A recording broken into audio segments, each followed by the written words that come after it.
Akhirnya, hari Rabu pagi tanggal 27 November 2024, jam 4.00 waktu setempat, IDF dan Hizbullah resmi melakukan gencatan senjata selama 60 hari. Sehari sebelumnya, Perdana Menteri Netanyahu yang dijuluki banyak orang sebagai Winston Churchill dari Israel di depan TV nasional mengumumkan akan mengajukan usulan gencatan senjata tersebut ke parlemen. Ada 3 alasan penting mengapa Netanyahu menyetujui gencatan senjata yang diusulkan oleh Amerika Serikat. Pertama, Israel perlu fokus menghadapi musuh yang lebih penting mengingat adanya kemungkinan ancaman serangan nuklir, yaitu Iran. 2. Bukan rahasia bahwa tekanan dari pemerintahan Joe Biden membuat Israel mengalami hambatan dalam pasokan senjata dan amunisi yang dibutuhkan. Akibatnya, Israel membutuhkan waktu untuk mengisi ulang amunisi dan melengkapi senjata dalam menghadapi peperangan.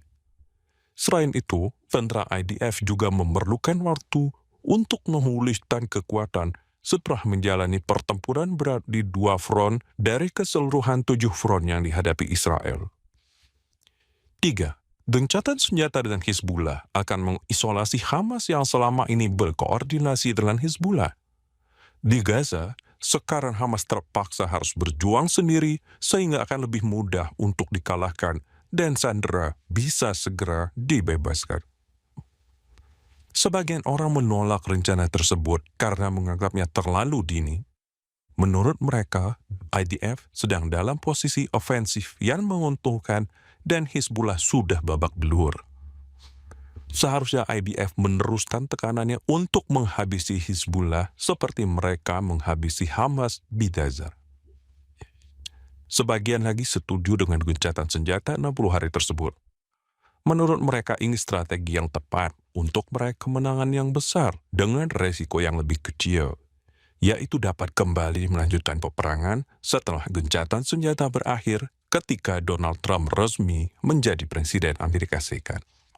Dengan cara demikian, Israel dapat menghancurkan sisa-sisa kekuatan Hizbullah secara maksimal dengan dukungan penuh dari Amerika Serikat di bawah pemerintahan Trump. Mereka yang menolak gencatan senjata mengacu pendapatnya pada sejarah masa lalu di mana setiap gencatan senjata dengan teroris, baik Hamas maupun Hizbullah, selalu dimanfaatkan oleh mereka untuk konsolidasi, mengumpulkan kekuatan militer, dan membangun berbagai infrastruktur untuk melakukan teror terhadap Israel. Gencatan senjata dengan teroris di masa lalu terbukti selalu merugikan Israel. Tapi yang mereka lupa adalah, kini Israel dipimpin oleh Perdana Menteri Benjamin Netanyahu. Sebagai veteran Sayeret Matkal, pasukan khusus Ring 1 Israel, best of the best dari seluruh pasukan elit IDF, ia tahu betul bagaimana menghadapi teroris dan sudah belajar banyak dari kegagalannya pada tanggal 7 Oktober tahun lalu.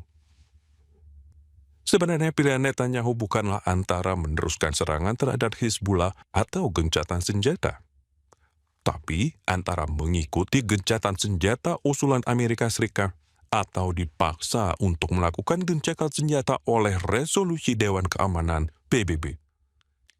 Pilihan kedua jelas sangat buruk, karena pasti merugikan Israel, dan Amerika Serikat di bawah pemerintahan Joe Biden kemungkinan akan berkhianat dengan menolak melakukan veto.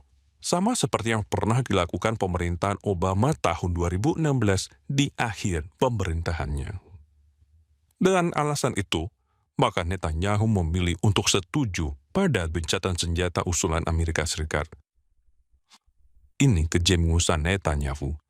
Sebelum gencatan senjata diberlakukan, Israel terlebih dahulu membuat MOU dengan PBB yang isinya menuntut Israel berhak ikut serta menegakkan resolusi PBB nomor 1701 yang selama ini gagal diimplementasikan oleh PBB.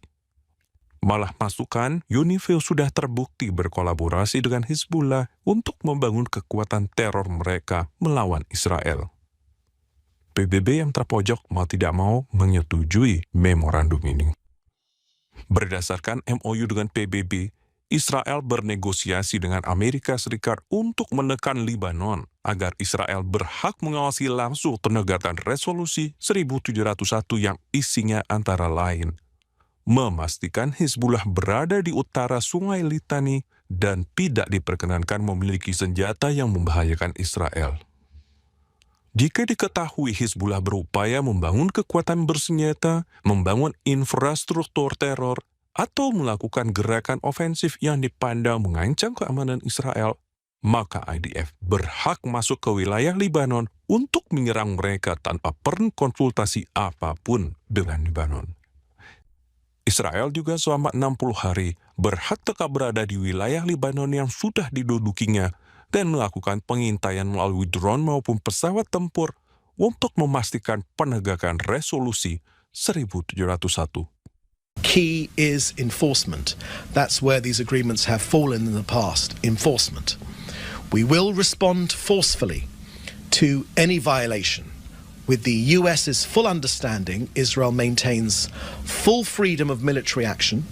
So if Hezbollah violates the agreement and tries to again rearm itself, we will defend ourselves. If it tries to rebuild terrorist infrastructure near our border, we will defend ourselves. If it launches a rocket, if it digs a tunnel, if it brings in a truck carrying rockets, we will defend ourselves. Israel will respond forcefully to any violation. Langkah jenius Netanyahu ini membuat Hizbullah mati kutu dan dapat dikatakan sudah kalah dalam peperangan mereka. Sejak serangan bom pager dan walkie-talkie yang spektakuler, Hizbullah sudah mengalami kehancuran hebat. Seluruh jajaran pemimpinnya, termasuk Hasan Nasrallah, sudah ditewaskan. Sudah lebih dari 4.000 orang teroris Hizbullah ditewaskan dan belasan ribu lainnya terluka selama 2 bulan peperangan. 80% kekuatan roket dan drone mereka sudah dihancurkan. Seluruh terowongan teror mereka di wilayah Libanon Selatan sudah dihancurkan. Jaringan pasokan senjata dari Iran melalui Suriah juga sudah diputuskan. Dan pusat-pusat finansial mereka sudah hancur. Berdasarkan persetujuan gencatan senjata, Hizbullah yang sudah hancur lebur ini dilarang membangun kembali kekuatan militer mereka. Berani melanggar, maka IDF akan segera melakukan serangan tanpa menunggu persetujuan pemerintah Libanon. Ini sudah terbukti ketika belum 2 hari gencatan senjata berlangsung, Israel mencurigai adanya gerakan dari sekelompok teroris Hizbullah untuk kembali ke Libanon Selatan. IDF langsung melakukan serangan untuk menghentikan upaya tersebut.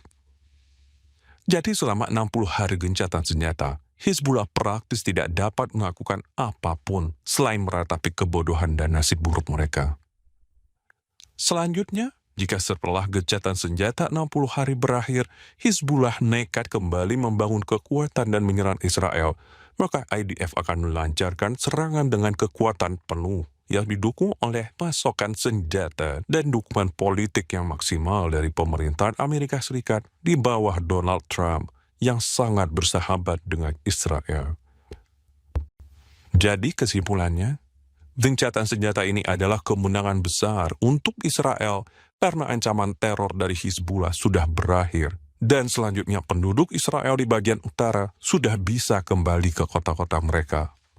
Sementara itu bagi Hizbullah, gencatan senjata ini adalah kekalahan besar karena mereka sudah tidak bisa lagi membangun kekuatan untuk melawan Israel. Selain itu bagi Iran, ini pukulan yang sangat besar karena proksi andalan yang dibangun selama puluhan tahun dengan biaya miliaran dolar harus hancur lebur dalam waktu sekitar 2 bulan saja. Silahkan berikan komentar Anda tentang situasi ini. Terima kasih.